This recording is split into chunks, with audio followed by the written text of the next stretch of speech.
When people talk about war, they usually talk about ideology, freedom versus tyranny, good versus evil. They talk about flags, speeches, and sacrifice. What almost nobody talks about is the quiet pattern underneath it all, the one that shows up every single time, no matter the century, no matter the enemy. Because while soldiers fight and taxpayers foot the bill, a small group of families and corporations always walk away richer than before. This isn't speculation. It's not a conspiracy theory. The contracts are public record. The profits are documented. And once you see the pattern, you can't unsee it. Across every major American war, 5 names keep appearing. Different eras, different enemies, same result. 5 families, 5 corporate empires, and billions made from conflict, while millions paid the price. War, it turns out, is one of the most reliable business models in American history, and the pattern always looks the same. War is declared, government spending explodes, contracts are rushed through, stock prices rise, costs run over budget, no one goes to jail. When the war ends, the money stays put, and the next conflict is already being prepared for. Let's start with the family that laid the foundation for all of it, the one that helped invent what we now call the military-industrial complex, the DuPonts. If you recognize the DuPont name today, it's probably because of chemicals, plastics, or products like Teflon. But that clean, modern image hides something much older and far more explosive. The DuPont fortune was built on gunpowder. In 1800, a French chemist named Eleuthère Irénée Dupont arrived in the United States. He had worked in French gunpowder mills and immediately spotted an opportunity. America was young, expanding fast, and constantly fighting against foreign powers, against native tribes, and against geography itself. All of that required explosives. In 1802, DuPont founded his gunpowder company along the Brandywine River in Delaware. The location wasn't accidental. It had water power for mills, easy access to major cities like Philadelphia and Washington, and enough distance that explosions wouldn't cause political headaches. From the very beginning, this was a business built with war in mind. By the War of 1812, DuPont was already supplying gunpowder to the U.S. military. That first major government contract set a pattern that would repeat for more than 2 centuries. When war started, the government needed explosives immediately. DuPont already had capacity, they got the contracts, they expanded production, they made massive profits. When the war ended, they kept the infrastructure and waited for the next one. The Mexican-American War came next. From 1846 to 1848, DuPont supplied gunpowder for artillery and small arms. The contracts were worth over $1 million at the time, tens of millions in today's money. But the real payoff wasn't just cash, it was status. DuPont had become the government's trusted supplier. Then came the Civil War, and everything changed. The Union needed gunpowder on a scale the world had never seen. 4 years of nonstop fighting, hundreds of battles, millions of rounds fired. DuPont's mills ran around the clock, producing over 4 million pounds of gunpowder. The contracts were worth more than $10 million, hundreds of millions today, and that's only counting direct sales. Here's the part most people miss. The DuPont family weren't abolitionists, they were Northern Democrats. Some even sympathized with the Confederacy politically, but ideology didn't matter. The Union had the contracts, so that's who they sold to. Profit came first, always. When the war ended and the Union won, DuPont was remembered as a patriotic company that helped save the nation. The moral contradictions faded. The money didn't. World War I turned DuPont from a powerful company into a full-blown dynasty. Before the U.S. even entered the war, DuPont was selling explosives to Britain and France. When America officially joined in 1917, production exploded. New plants, thousands of new workers. DuPont supplied roughly 40% of all explosives used by Allied forces. The profits were staggering. In just 4 years, DuPont's net earnings jumped from $5 million to $82 million. That's over $1 billion today, a 1,600% increase driven entirely by war. And here's the key move. When the war ended, DuPont didn't give the money back. They used it to diversify into chemicals, plastics, and synthetic materials. War profits became a peacetime empire, but the military contracts never stopped. World War II brought another surge. DuPont supplied explosives, manufactured nylon for parachutes, and even operated the plutonium production facility for the Manhattan Project. These were cost-plus contracts, meaning every expense was reimbursed and a guaranteed profit was added on top. There was zero risk. The government absorbed everything: Korea, Vietnam, the Gulf War, Iraq, Afghanistan. Every conflict involved DuPont or its successor companies in some form. By the time defense divisions were spun off and merged elsewhere, the family wealth was untouchable. Today, the DuPont Family Trust is estimated to be worth around $30 billion, 6 generations removed from the original gunpowder mills.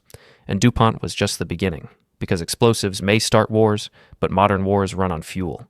And no family understood that better, or controlled it more completely, than the Rockefellers. John D. Rockefeller founded Standard Oil in 1870. Within a decade, he controlled 90% of America's oil refining capacity. It wasn't just a company, it was a monopoly. And when the U.S. military began shifting from coal to oil-powered ships in the late 19th century, that monopoly became a strategic asset. The Spanish-American War in 1898 was short, but it revealed something crucial. Navies now depended on oil, and Rockefeller controlled the supply. From that point forward, every modern war would burn Rockefeller fuel. World War I made oil indispensable. Tanks, trucks, planes, ships, all of them needed petroleum. Even after Standard Oil was broken up by antitrust laws in 1911, Rockefeller-controlled successor companies like Exxon, Mobil, and Chevron dominated the market. They supplied fuel to the U.S. and its allies. But they didn't stop there.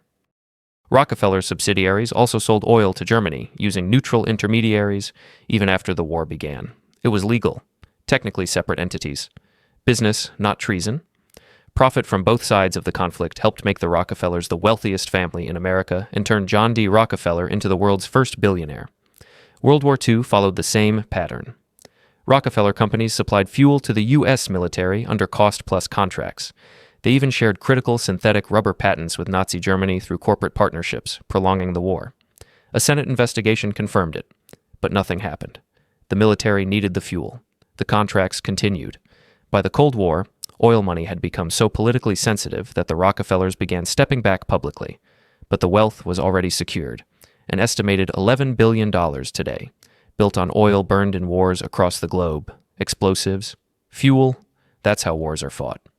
But none of it happens without money, and that brings us to the bankers. Because wars don't just need weapons, they need financing. And the people who lend that money profit no matter who wins. That was the real genius of the Morgan banking dynasty.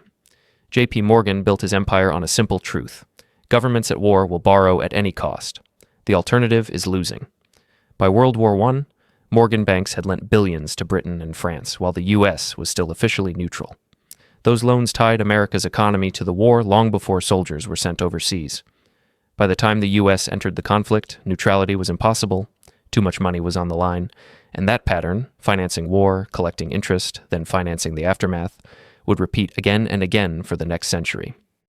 The Morgan banks didn't just finance World War I, they discovered something far more valuable than victory. They discovered permanence. After the war ended, Europe was buried in debt. Germany owed reparations to the Allies. The Allies owed money to the United States. And J.P. Morgan's bankers positioned themselves right in the middle. They arranged the loans that allowed Germany to pay reparations, which the Allies then used to repay American lenders. Every transaction generated fees. Every refinancing generated interest. Money flowed in circles, but profit stuck to Morgan. The Dawes Plan in 1924, the Young Plan in 1929. Both were structured with heavy Morgan involvement, refinancing billions in war debt while collecting millions along the way. The war had ended, but the profit engine kept running. World War II followed the same script. Before America officially entered the war, Morgan-connected banks financed British purchases of weapons and supplies. After Pearl Harbor, the U.S. government borrowed at unprecedented levels to fund the war effort. War bonds, Treasury securities. Morgan institutions underwrote them all, collecting fees on every issuance. And when the war ended, Morgan banks helped finance reconstruction through programs like the Marshall Plan, Korea, Vietnam, the Cold War.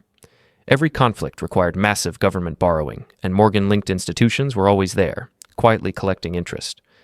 The family eventually stepped away from day-to-day control, but the wealth remained, an estimated $30 billion built on lending money for wars while others paid in blood. By this point, the pattern was clear: explosives, fuel, financing. But modern war needed something else: technology. And that's where military aviation changed everything. Lockheed Martin didn't begin as a giant. It began as a small aircraft company founded in 1912 by the Loughead brothers. World War I brought limited military contracts, mostly experimental aircraft. The real breakthrough came later, when aviation stopped being a novelty and became decisive. World War II transformed Lockheed into a powerhouse. Aircraft weren't optional anymore. They were essential. Fighters, bombers, transports.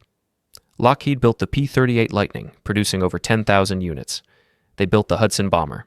The contracts were worth hundreds of millions.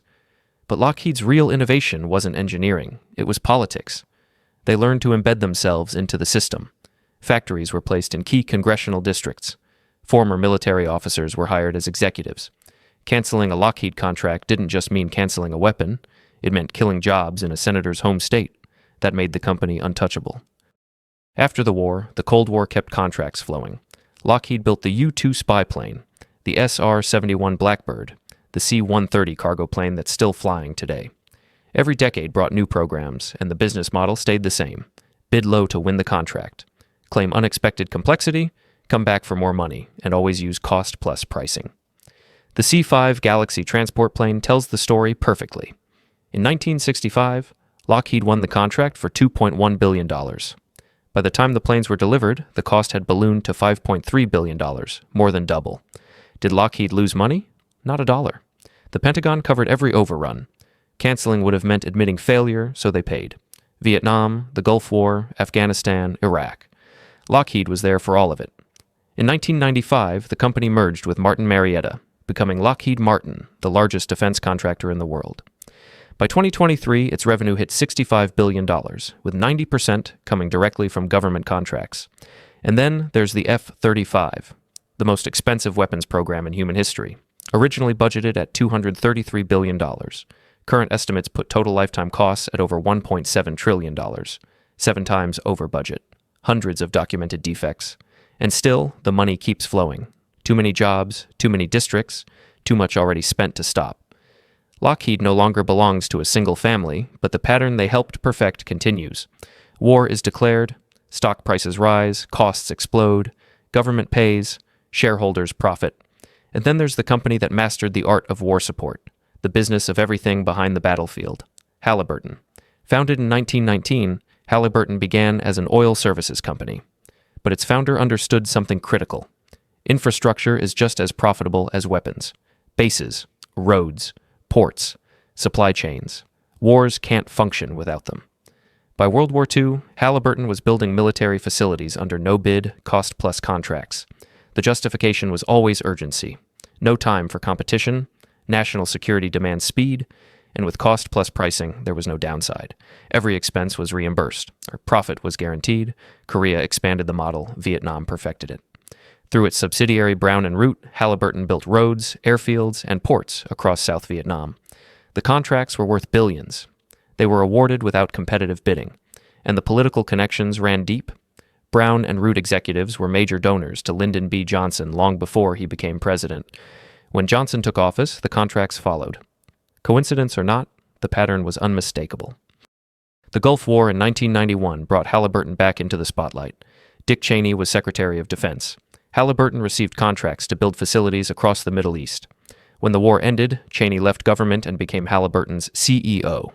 5 years later, he became Vice President of the United States. Then came Iraq and Afghanistan.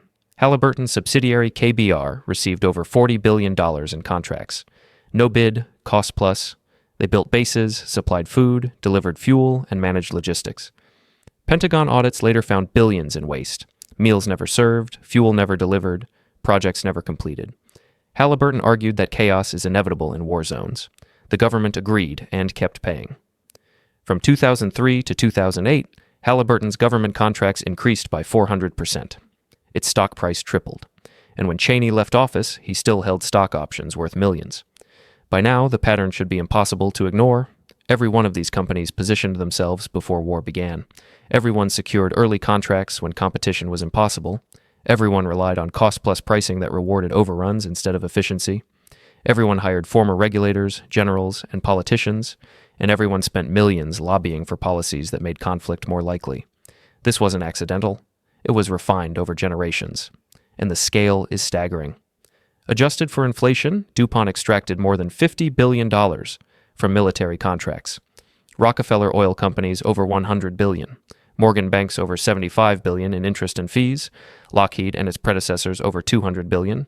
Halliburton over $60 billion. That's nearly $500 billion taken directly from taxpayers, without counting indirect profits, stock gains, or industries built using war capital. If you include those, the number passes $1 trillion, and that money came from public funds, from taxes, from debt future generations will repay. Here's the part that should make you angry. What else could have been built with that money? Free college for decades. Universal health care, high-speed rail, cancer research, rebuilt infrastructure. Instead, it bought weapons, fuel, and logistics. Some for necessary wars, many for wars that never needed to happen or lasted far longer than they should have. This isn't about saying every war was unjust. World War II mattered, but even necessary wars were exploited. Vietnam was prolonged, Iraq was sold on false intelligence, Afghanistan became a 20-year occupation because rebuilding destruction was profitable. And no one goes to jail. Investigations happen. Fines are paid. The fines are small compared to the profits. Executives walk away wealthy. Companies keep operating. The system protects them because the system depends on them. 5 families. 5 corporate empires. One repeating pattern for over 150 years. This isn't hidden. It's documented. The contracts are public. The profits are recorded. And it's still happening right now. The only people who never profit are the ones who fight the wars and the ones who pay for them. If this made you pause, if you're starting to see that war isn't just about flags or speeches, but about incentives and profit, then you're seeing what usually stays hidden. This isn't the version of history that gets taught in classrooms. It's wrapped in words like honor and security, while the paperwork tells a different story. The names stay the same, the playbook stays the same. Every conflict follows the script. A few walk away richer, the public covers the cost, and the cycle quietly resets, ready to run again.